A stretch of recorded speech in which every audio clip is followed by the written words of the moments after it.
할렐루야. 우리 서로 인사할까요? 만나서 반갑습니다. 은혜 받읍시다. 하나님의 은혜가 함께하길 바랍니다. 네. 할렐루야. 하나님의 은혜와 축복이 이 시간 우리 모두에게 함께하시기를 간절히 기원합니다. 오늘 말씀 제목은 뭐다랍니다. 눈물 나게 하는 사람, 눈물 닦아주는 사람. 다시 한번요. 눈물 나게 하는 사람, 눈물 닦아주는 사람. 오늘은 눈물 나게 하는 사람, 눈물 닦아주는 사람이라는 제목을 가지고 함께 은혜를 나누겠습니다. 6월은 국가적으로 호국 보훈의 달입니다. 그죠? 6.25도 있었고 또 민주화 운동 가운데 6월 항쟁도 있었고, 그만큼 우리의 민족의 역사 가운데 이 6월 달에 아픔이 있었고 고통이 있었고 눈물이 있었다는 얘기입니다. 그래서 오늘 이 눈물의 의미에 대해서 함께 은혜를 나누고자 합니다. 오늘 말씀 이렇게 시작을 합니다. 1절에 보니까 다윗의 시대에 해를 거듭하여 3년 기근이 있으므로 다윗이 여호와 앞에 간구하며. 다윗의 시대에 해를 거듭해서 3년 연속으로 기근이 있었다는 거예요. 그래서 다윗이 여호와 앞에 간구했다라고 표현을 합니다. 저는 이 다윗 왕을 보면서 말씀 준비하면서 이 다윗을 보면서 참 안타깝더라고요. 힘들어 보입니다. 여러분 잘 아시는 사무엘하 우리 앞전에 15장부터 그리고 19장까지는 이 다윗이 가장 사랑했던 아들 압살롬이 그의 아버지 다윗을 반역을 해서 반기를 들었습니다. 그래서 이 아버지 다윗이 아들에게 쫓겨서 신발도 못 신고 예루살렘 뒷산으로 도망쳐 갑니다. 울면서 아들이 반기를 들고 죽이겠다고 쫓아오고 아버지 다윗은 이제 목숨을 구걸하기 위해서 도망을 갑니다. 울면서. 이제 그 압살롬 아들이 죽음으로 인해서 비참하게 죽죠. 그래서 그 압살롬의 반역은 평정이 됩니다. 자, 끝나나 싶더니 이제 20장에 보니까 이 비글의 아들 세바라는 사람이 이 북쪽 이스라엘 지파를 연합을 해서 또다시 다윗에게 반란을 일으킵니다. 전쟁이 끝났다 싶었으니 이제 세바가 북쪽 이스라엘 지파를 선동을 해서 반란을 일으킵니다. 또 이것은 살육을 통해서, 피비린나라는 살육을 통해서 또 그 반역이 평정이 됩니다. 자, 이제 한숨을 돌리려나 싶었는데 오늘 말씀해 보니까 이제 이스라엘 땅에 해를 거듭해서 3년 동안 기근이 있었다. 가물었다라는 거예요. 한 해의 기근도 힘든데 3년 동안 연속되는 그 기근, 참으로 견디기 어려운 일입니다. 특별히 이럴 때는 민심이 흉흉해지고 또 나라의 왕들이나 지도자를 원망하는 것이 대부분입니다. 우리도 그렇죠. 우리가 경제가 어렵거나 또 국가적인 재난이 오면 누굴 욕합니까? 자기를 욕해요? 대통령을 욕하죠. 그죠? 지도자를 욕하죠. 이게 다 누구누구 때문이야. 이게 다 누구누구 때문이야. 이런 얘기 하잖아요. 그죠? 이 다윗의 시대도 마찬가지였을 것 같아요. 이 국가의 흉년이 들고 3년 동안 기근이 있으니까 백성들이 원망을 합니다. 누구를 원망해요? 다윗 왕을 원망을 합니다. 위정자를 원망합니다. 이러한 위기 앞에서 이 다윗은 하나님께 기도합니다. 오늘 말씀에 보니까 다윗이 여호와 앞에 간구하며 무릎 꿇고 간절히 주님 앞에 기도했다라는 거예요. 왜 이렇게 국가적인 재난이 있으니까 왜 이렇게 힘이 듭니까? 왜 이렇게 백성들은 눈물을 흘려야 됩니까? 이렇게 기도하니까 하나님께서 이 기근의 원인을 알려주세요. 뭐라고 알려주시냐? 1절 하반절을 보니까 여호와께서 이르시되 이는 사울과 피를 흘린 그의 집으로 말미암음이니 그가 기브온 사람을 죽였음이니라 하시니라. 이스라엘 땅에 기근이 들었는데 다윗이 간절한 마음으로 기도해요. 도대체 뭐 때문에 기근이 듭니까? 여호와께서 이르시기를 뭐라고 말씀해요? 사울 때문이다. 사울이 왜요? 사울이 기브온 사람들을 죽였기 때문에 이 재앙이 이 땅에 임하는 것이다. 이렇게 말씀하고 계세요. 자, 이 말을 들었을 때에 다윗이 얼마나 황당했을까? 사울 왕이 기브온 사람을 죽였어요. 자기가 죽인 게 아니잖아요. 그죠? 자기 선대왕인 사울이 죽였지 내가 죽인 게 아니에요. 근데 그 사람 그 죄 때문에 내가 벌을 받는 거예요. 이 말은 뭡니까? 사울이 죄 짓고 다윗이 벌 받는다는 거예요. 다윗이 얼마나 억울했겠어요. 자기가 하지 않은 일 때문에 형벌을 받아야 됩니다. 또 이 사건은 언제적 사건이냐 하면은 그 이스라엘과 기브온 거민이 조약을 맺을 때가 언제냐면 약 400년 위로 거슬러 올라갑니다. 거슬러 올라가면은 이제 여호수아가 가나안 땅을 정복할 때 가나안 땅을 정복해 나가는데 하나님의 능력 가운데 이 이스라엘 군대가 가나안 땅으로 진격을 합니다. 파죽지세로 몰고 들어가요. 근데 이 아모리 족속 중에, 가나안 땅에 살고 있던 그 아모리 족속 중에 이 기브온 거민들이 겁을 먹은 거예요. 워낙 이 이스라엘 군대가 막 밀고 들어오니까 겁을 먹고 위장을 해서, 나그네로 위장을 해서 여호수아에게 이 거민들이 갑니다. 그리고 불쌍히 보이는 거예요. 그래서 속에서 어떻게 해요? 계약을 맺죠. 언약을 맺죠. 왜? 우리 서로 죽이지 말자, 우리 서로 침략하지 말자, 이렇게 조약을 맺습니다. 하나님께서는 분명히 명령하셨어요. 여호수아에게 가나안 땅을 정복할 때 그 땅 거민들은 어떻게 해라? 다 죽여라. 예? 짐승이나 그냥 깡그리 생명 있는 것들은 다 죽이라고 명령했어요. 그런데 기브온 거민들이 속여가지고 약속을 맺어버린 거예요. 그것도 하나님 앞에서. 어찌됐든지 간에 이 사건은 여호수아와 기브온 간에 맺은 계약이에요. 다윗은 아무 상관도 없어요. 또 이러한 약속이 있었음에도 불구하고 이 사울이 기브온 거민을 죽이잖아요. 예? 이 다윗이 한 게 아닙니다. 사건의 당사자는 이미 죽었습니다. 사울왕은 전쟁에 나가가지고 어떻게 했어요? 브레셋군과 싸우다가 이미 죽었어요. 당사자도 죽었고 그 사건도 옛적의 일이고 또 사울이 한 일이기 때문에 다윗은 아무 상관이 없어요. 그런데 하나님께서 그 땅에 기근을 주셨다는 거예요. 자, 이 사건이 어찌됐든 간에 이 사건을 계기로 오늘 성경에 보니까 두 사람의 인물이 등장을 합니다. 사울이 등장을 하고 다윗이 등장을 합니다. 근데 이 두 사람의 일생은 완전히 갈라집니다. 사울은 오늘 말씀의 내용처럼 눈물 나게 하는 사람이에요.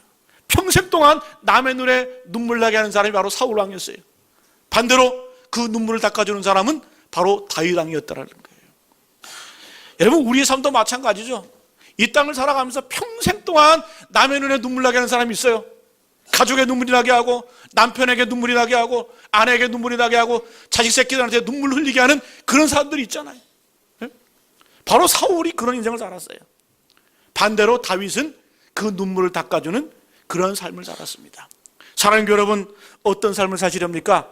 오늘 말씀에 나오는 이 다윗처럼 남들의 눈물을 닦아주는 그러한 복된 인생을 사시기를 간절히 축복합니다.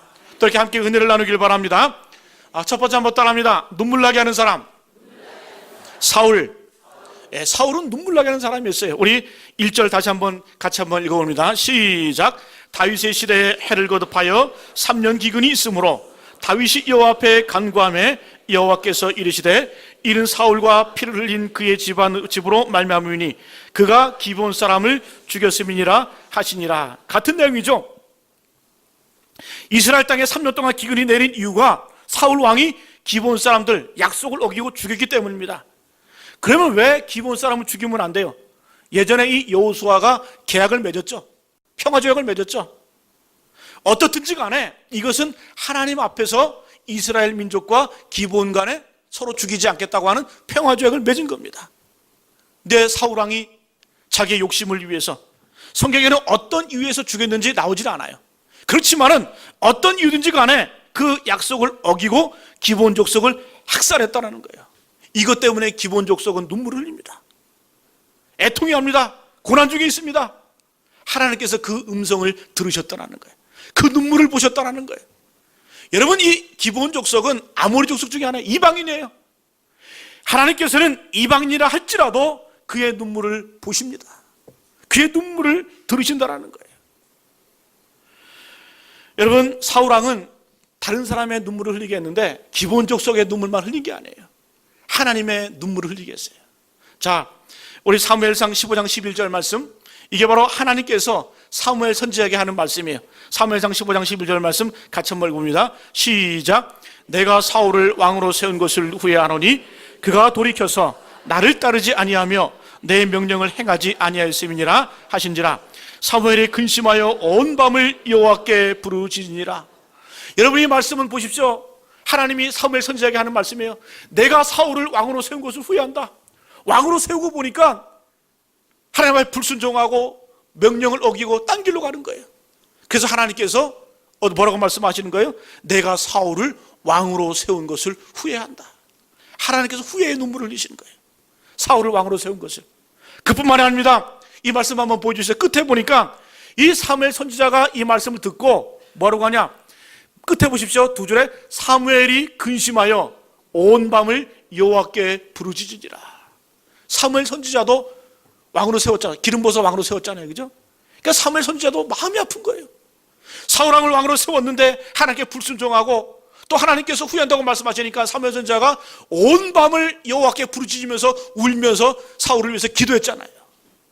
여러분, 이 사울 왕은 하나님께 하나님의 눈에 눈물을 흘리게 했고 또 사무엘 선지자의 눈에 눈물을 흘리게 했고 또 더 나아가서는 그의 아들 요나단에게 눈물을 흘리게 했고 심지어 다윗 왕에게까지 눈물을 흘리게 했어요. 왜요? 십수년 동안 이 사울이 왕위에 있을 때 다윗을 죽이려고 쫓아다녔잖아요. 그것 때문에 이 다윗은 울며 불며 십수년 동안 광야 생활을 했습니다.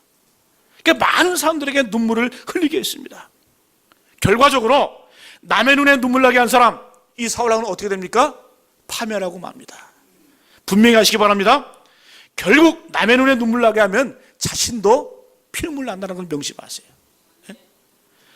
여러분, 자기만 망한 게 아니에요. 하나님 앞에 버림받았을 뿐만 아니라 자기 집안이 함께 몰락하는 그러한 불행을 경험하게 됩니다. 사랑하는 교회 여러분, 남에게 눈에 피눈물 나게 하는 사람 반드시 대가를 치릅니다. 반드시 대가를 치릅니다. 그래서 여러분, 그런 일이 있다고 하면 빨리 회개해야 돼요. 빨리 뉘우쳐야 돼요. 빨리 돌이켜야 돼요. 사울은 그 시기를 놓쳤습니다. 그래서 하나님의 징벌을 받은 거예요. 여러분, 우리 조상들도 남에게 원한을 맺거나 남의 눈에 눈물 나게 하는 것 극도로 두려워했습니다. 제가 책을 보다가 이 조선시대 왕들 기록을 보니까 예전에 비가 안 오면은 이 조선시대 왕들이 뭘 했냐면 기우제를 지었어요. 기우제 뭐예요? 비가 오도록 이 하늘 향해서 제사를 드리는 거죠. 그죠? 그래서 비가 오도록 이렇게 기도를 했습니다. 이렇게 기우제를 지낼 때 그래도 비가 오지 않으면은 무슨 일을 했냐면은 감옥에 있는 수감자들, 그죠? 감옥에 있는 수감자들을 풀어줬어요. 우리도 말하면 8.15 사면 있잖아요. 그죠? 크리스마스 사면 이렇게 풀어줬어요. 왜 풀어줬냐? 혹시라도 억울하게 누명을 쓰고 감옥에 갇힌 사람이 있을 것 같아. 또 눈물 흘리는 사람이 있기 때문에 그런 사람을 풀어줘서 하늘의 원한을 푸는 거예요. 예? 그리고 그렇게 해도 비가 오지 않으면 어떻게 했냐? 여러분, 궁중에서는 궁녀 있죠. 궁녀. 무수리 이런 거 있잖아요. 그죠? 궁녀들을 풀어줬대요. 왜? 여러분, 이 궁녀들은 어렸을 때부터 궁중에 들어와가지고 정말 가진 고생을 다 하면서 가족도 보지 못하고 그렇게 살아온 사람들이 궁녀들이잖아요. 그죠? 그래가지고 비가 오지 않을 때, 국가에 재난이 있을 때 이 왕들은 어떻게 해서 이 궁녀들을 풀어줬다 그래요. 왜? 자유롭게 나가서 시집도 가고 이렇게 살아라. 이게 풀어줬다 그래요. 조선왕조 실록에 보면은 세종대왕 때에 이 세종대왕이 수십 명씩 궁녀들을 풀어줬다라는 그런 기록이 있습니다. 왜? 이 사람에 맺힌 그 눈물을 하늘에 상달되기 때문에 그것을 없애기 위해서 이런 일을 했다라는 겁니다. 왜 이런 일을 할까요? 다른 사람의 원한을 풀어줘서 하늘에서 비가 내리게 했다라는 거예요. 이건 어떤 믿음입니까? 백성들의 눈물, 억울한 사람들의 눈물을 하나님께서 들으신다라는 거예요. 보신다라는 거예요. 여러분, 이건 비단 개인적인 일뿐만이 아니에요. 국가적인 차원에서도 남의 나라에 피눈물 나게 하는 나라도 있습니다. 남의 민족에 피눈물 나게 하는 그런 민족도 있어요. 여러분, 반드시 대가를 치릅니다. 여러분, 보시면은 국가 간에도 남의 나라에 피눈물 나게 하는 민족이 있죠. 대표적으로 어디예요? 일본, 또 독일, 그죠? 그 폴란드에 가보면은 아우슈비츠 수용소가 있는데, 여러분 잘 들어보셨죠? 그죠? 그곳에서만 이 독일인들이 유대인들을 학살을 했는데, 그 수용소 한 군데에서만 유대인 100만 명이 학살됐어요. 100만 명. 여러분, 100만 명을 죽이려면 얼마나 힘든지 아세요? 근데 그 수용소 한 군데에서 100만 명이 죽어나간 거예요. 처형됐어요. 여러분, 유대인들이 그 가스실에서 100만 명이 죽어가면서 얼마나 절규를 하고 고통스러웠는지 그 수용소 벽에 보면은 사람의 손톱 자국이 있어요. 그 단단한 벽에 손톱 자국이 있어요. 왜? 가스를 맡아가면서 죽어가는 거예요. 사랑하는 가족들의 이름을 불러가면서, 사랑하는 사람들의 가족을 불러가면서 벽을 긁어가면서 죽어갔다는 거예요. 여러분, 고통 속에서 그들은 손톱으로 시멘트 벽을 긁었습니다. 그렇게 죽어가면서 피 묻은 손으로 그 벽에다가 글씨를 썼어요. 그 글씨를 쓴 글이 있는데 가장 많이 쓴 단어가 뭘까요? 사랑하는 사람 썼겠죠. 그죠? 남편 썼겠죠. 또 아내 이름 썼겠죠. 자식 이름 쓸 수도 있겠죠. 아니에요? 내 이름 써? 여러분, 그 벽면에 손톱으로 죽어가면서 쓴 글씨 중에 가장 많이 기록된 단어가 하나님이라. 하나님, God, 하나님, God. 여러분, 유대인들은 죽어가면서 하나님을 부르면서 죽어간 거예요. 하나님, 우리가 왜 이렇게 죽어야 됩니까? 왜 이렇게 가스실에서 비참하게 죽어야 됩니까? 눈물 흘리면서 절규하면서 벽에 하나님을 부르면서 글씨를 써가면서 죽어갔어요. 여러분, 그 절규가 하늘에 닿았습니다. 이 독일 사람들이 이 재앙을 당하는데, 이 나치가 이제 2차 대전을 일으키고 마지막 2차 대전이 끝날 무렵에 이 영국과 미국의 연합군이 드레스덴을 폭격을 합니다. 독일의 북쪽 지역 도시 드레스덴을 폭격을 하는데, 이 드레스덴은 참 아름다운 도시예요. 제가 독일에 가보니까 그 드레스덴을 가봤는데 베를린에서 약 차로 한 3시간 정도 걸립니다. 근데 그 도시는 정말 아름다운 도시예요. 딱 들어가자마자 아름다운 그 건축물들이 저를 압도를 하는데, 와, 어마어마하더라고요. 그 도시는 여러분 얼마나 아름다운 도시냐면, 이 독일에 있지만은 이 이탈리아에 있는 그 예술가들, 건축가들 데려다가 그 도시를 건설했어요. 그래서 정말 아름답습니다. 근데 왜 이 영국과 미국 군대가 그걸 폭격을 했냐면, 거기에 독일의 군수공장이 있어요. 군수공장. 무기를 만들고 무기를 지원한 군수공장이 거기 있었어요. 그래서 이 도시를 폭격을 하는데 어떻게 폭격을 하냐면, 3일 동안 이 연합군대가 폭격기가 약 5,000대가 하늘을 떠서 3일 동안 그 도시를 폭격을 하는, 한 도시를 폭격을 하는, 한 도시, 드레스덴을, 북쪽 도시를. 그런데 이 3일 동안 5,000대가 폭격을 하는데 폭탄이 몇 개가 투하가 됐냐면 약 60만 개가 투하, 60만 개.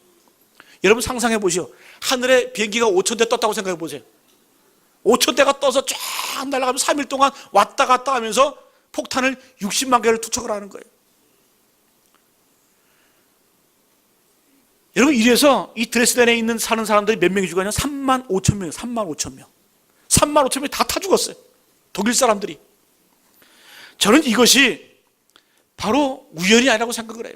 하나님께서 징벌하신 거예요. 유대인들이 눈물을 흘려가면서 피를 흘려가면서 죽을 때 하나님을 불렀습니다. 하나님께서는 인간의 손을 들어서 때로는 인간을 징벌하십니다. 바로 이 연합군의 그 비행기 폭격을 통해서 이 독일 그 도시를 완전히 초토화시켰어요. 가보니까 아직까지 그 도시의 그 성벽에 끓음이 있어요. 저는 왜 그런지 몰라 물어봤어요. 그러니까 그 전쟁 때 폭격 맞아가지고 화염에 ip사인 거래. 끓음이 계속 나옵니다. 왜 안 없었냐? 그러니까 그날의 아픔을 간직하기 위해서 지우지 않고 청소 안 한다는 거예요. 그대로 간직하고 있다는 거예요. 여러분, 일본도 마찬가지죠. 만주 하얼빈에 가보면은 731 부대 있습니다. 731 부대. 731 부대가 어떤 부대예요? 잘하시네. 생체 실험했던 부대죠, 그죠? 여러분, 731 부대가 하얼빈에 있었는데 그 731 부대에 중국 사람, 러시아 사람, 몽골 사람, 한국인들을 이 동원을 해가지고 생체 실험을 하는데 어떻게 했냐? 사람이 오면 세균을 집어, 세균. 예? 세균을 집어넣어가지고 그 사람이 얼마 만에 죽는지 그거 연구하는, 그거 실험을 한 거예요. 또 사람이 추위에 얼마나 잘 견디는지 실험을 했어요. 산 사람을 코딱 벗겨가지고 바깥에다가 기둥에다 묶어놓습니다. 기둥에다가 묶어놓고 사람이 얼어 죽잖아요? 그럼 몽둥이로 팔을 한번 때려봐. 부러지나 안 부러지나.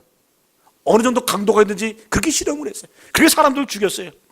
또 때로는 이 작두로 머리를 잘라가지고 사람이 얼마나 이렇게 그 반사신경이 반응하는지 그렇게 여러분 실험을 했어요.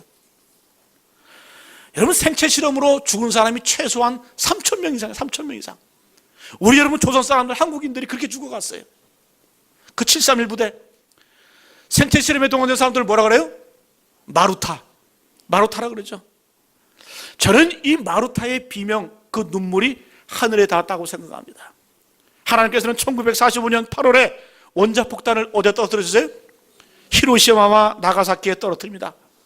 이 원폭이 떨어져서 히로시마 나가사키에 일본 사람들이 몇 명 죽었어요? 20만 명이 죽었어요. 20만 명. 여러분, 그대로 대가를 치르는 거예요. 남에게 고통을 주고 남의 눈에 눈물이 나게 하면은 여러분 그대로 고통을 당하는 겁니다. 왜요? 하나님께서는 인간의 손을 빌려서 인간의 악행을 징벌하십니다. 저는 그것이 바로 하나님의 징벌이고 인간의 복수였다라고 생각을 합니다. 근데 놀라운 사실은 똑같이 이렇게 독일 제국 또 일본 제국이 대가를 치렀는데 반응은 완전히 틀려요. 독일은 어떻게 합니까? 독일은 철저하게 반성합니다. 철저하게 회개합니다. 철저하게 용서를 구합니다.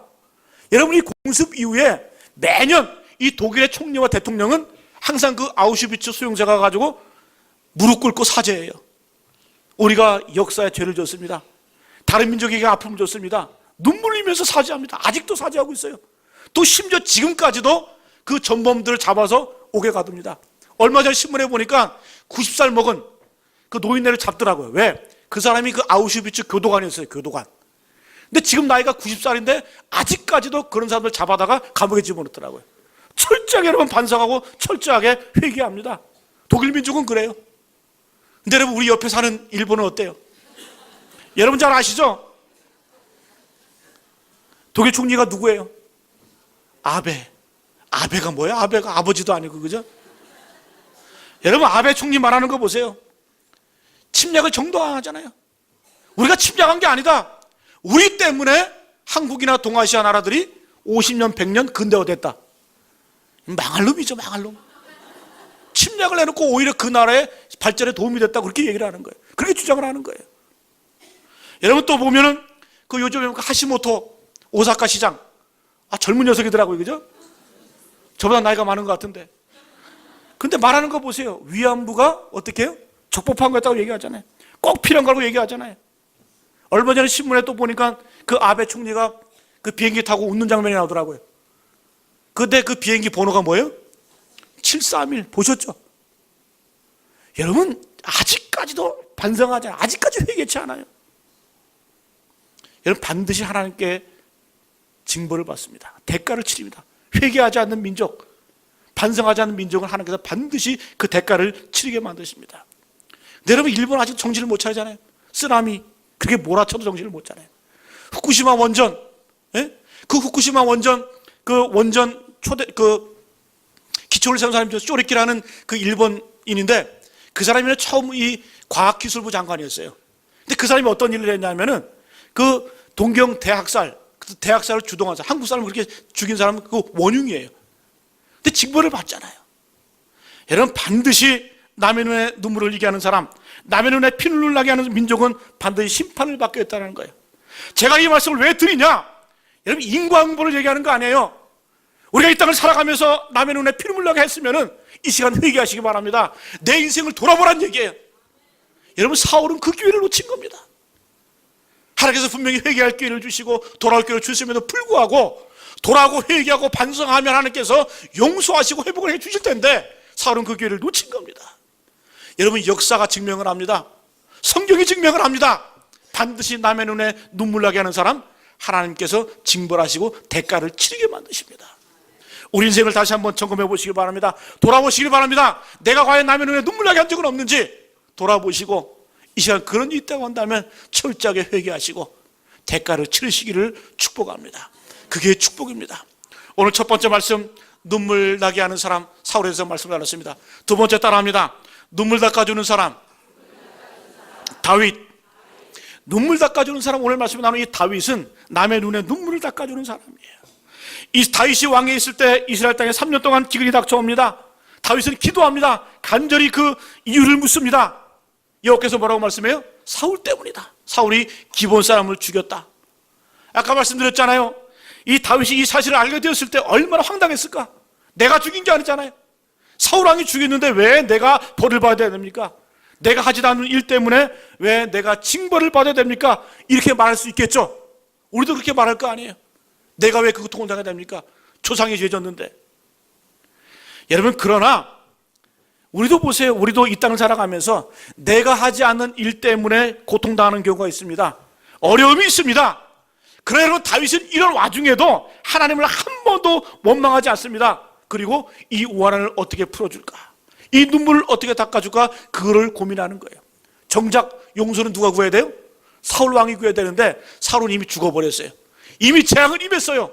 이게 누군가 해결을 해야 돼. 누가 눈물을 닦아주어야 돼. 그가 누굴까요? 다윗 왕이 그 일을 하는 거예요. 뒤치다거리 다 하는 거예요. 여러분 우리도 그런 분들 계시잖아요. 가정 살림 도맡아 해가면서 어떤 분은 맏딸로 태어나가지고 동생 뒷바라지 다 하고 피눈물 나게 고생하다가 대우도 못 받고 다윗이 바로 그런 역할을 하는 거예요. 여러분 우리 같으면 그러겠죠. 내가 왜 그 사람의 눈물을 닦아줘야 됩니까? 얘기할 수 있겠죠. 내가 한 것도 아닌데 내가 왜 그 사람들의 원한을 풀어줘야 됩니까? 이렇게 얘기하겠죠. 그러나 분명한 사실은 그렇게 하는 게 축복인 줄로 믿습니다. 그런 삶을 사는 게 축복인 줄로 믿습니다. 이게 바로 하나님의 사랑을 받는 비결이에요. 여러분, 이 다윗이 어떻게 풀어줄까? 3절에 보니까 다윗이 그들에게 묻되 내가 너희를 위하여 어떻게 하랴? 내가 너희를 위하여 어떻게 속죄하랴? 이렇게 기본 사람들에게 묻는 거예요. 근데 기본 사람들이 뭐라고 얘기해요? 8절과 9절 말씀 시작. 왕이 이에 아야의 딸 리스바에게서 난 자 곧 사울의 두 아들 알모니와 무비보셋과 사울의 딸 메랍에게서 난 자 곧 무올라 사람 바르실레의 아들 아드리엘의 5 아들을 붙잡아 그들을 기본 사람의 손에 넘기니 기본 사람이 그들을 산 위에서 여호와 앞에 목매어 달매 그들을 7 사람이 동시에 죽으니 죽은 때는 곡식 빼는 첫날 곧 보리를 베기 시작하는 때더라. 자, 이제 기본 사람에게 묻는 거예요. 다윗이 내가 어떻게 원한을 풀어주면 좋겠냐? 내가 어떻게 하여야 당신에게 속죄할 수 있습니까? 이렇게 물으니까 기본 사람들이 뭐라고 얘기해요? 우리를 죽인 원흉들을 끌어다내라. 예? 그래서 이 다윗이 어떻게 했냐면 그 주동자들 7명, 사울의 자손 7명을 기본 사람들에게 넘겨줍니다.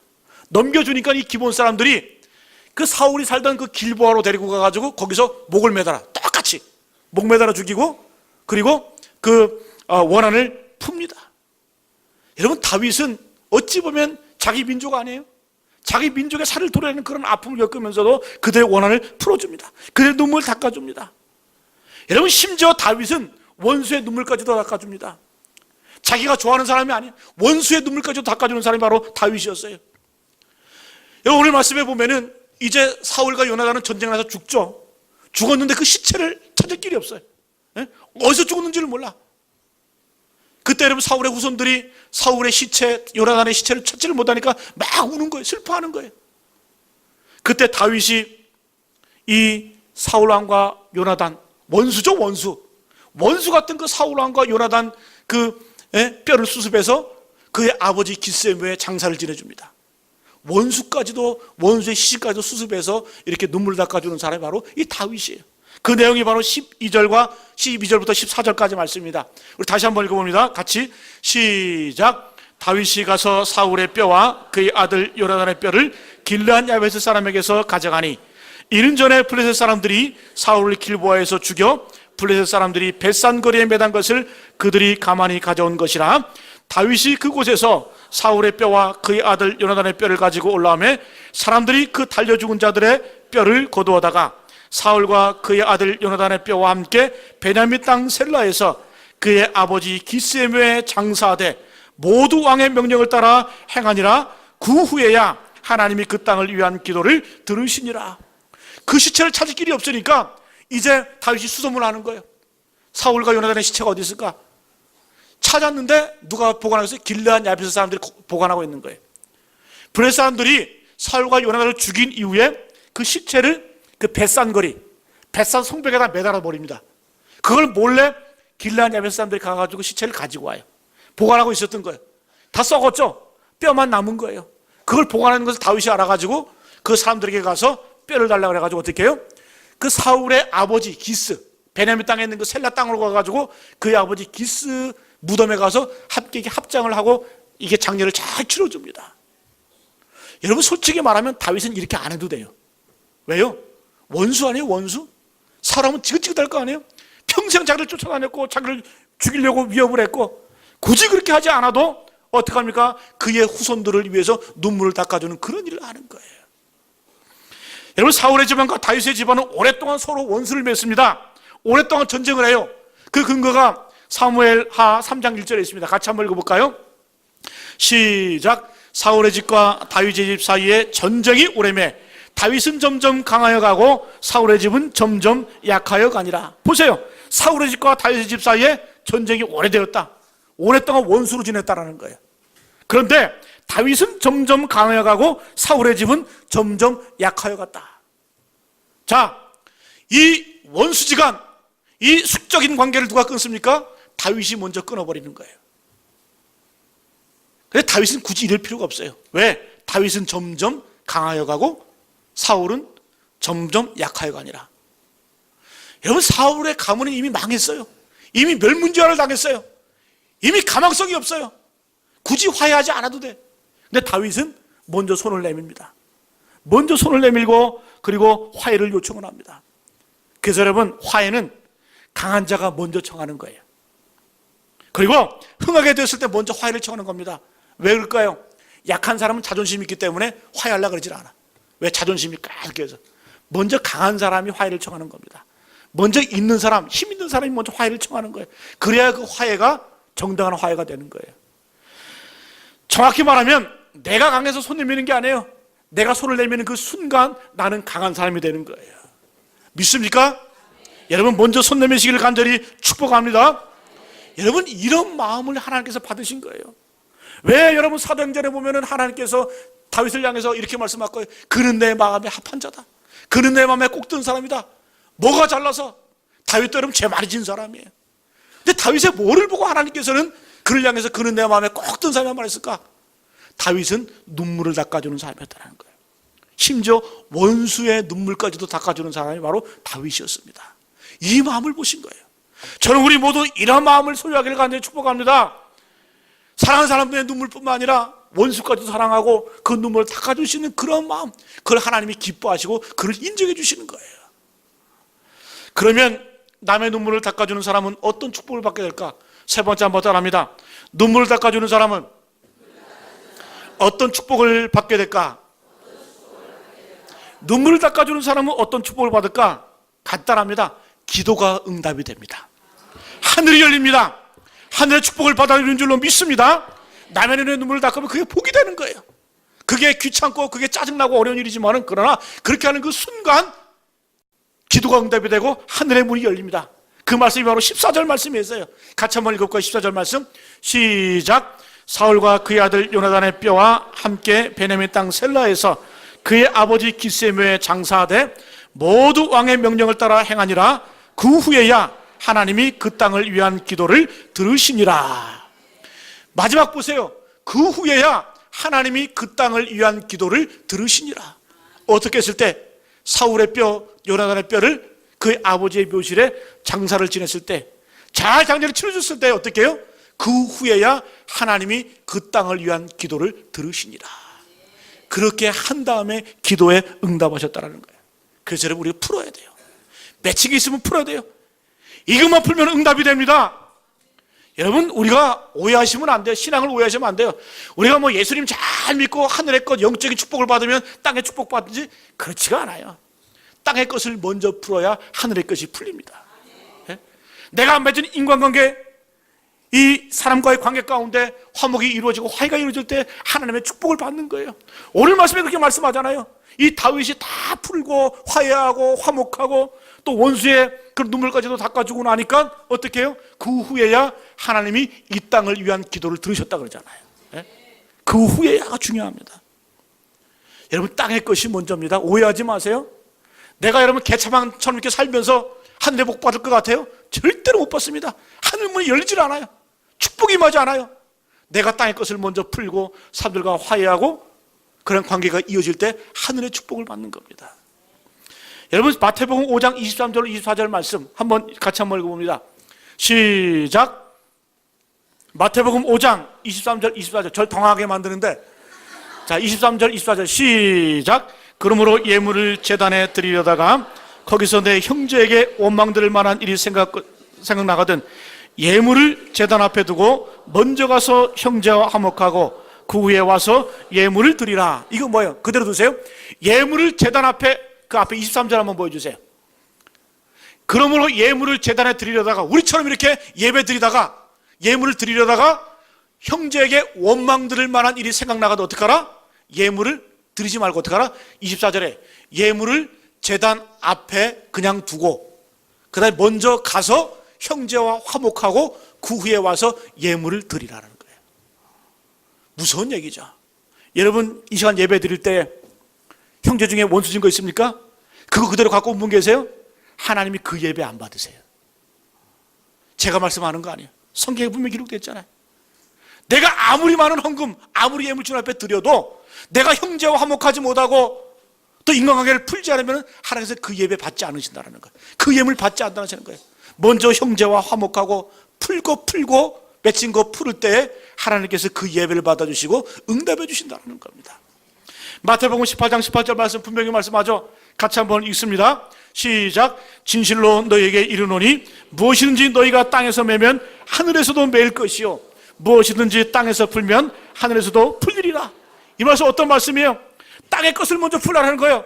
땅의 것을 먼저 매면 하늘에서도 매일 것이요 땅의 것 먼저 풀면 하늘에서도 풀린다라는 거예요. 반대가 아닙니다. 우리가 아무리 하늘의 것 풀고 하늘의 것 잘 매도 땅의 것 안 풀린다라는 거예요.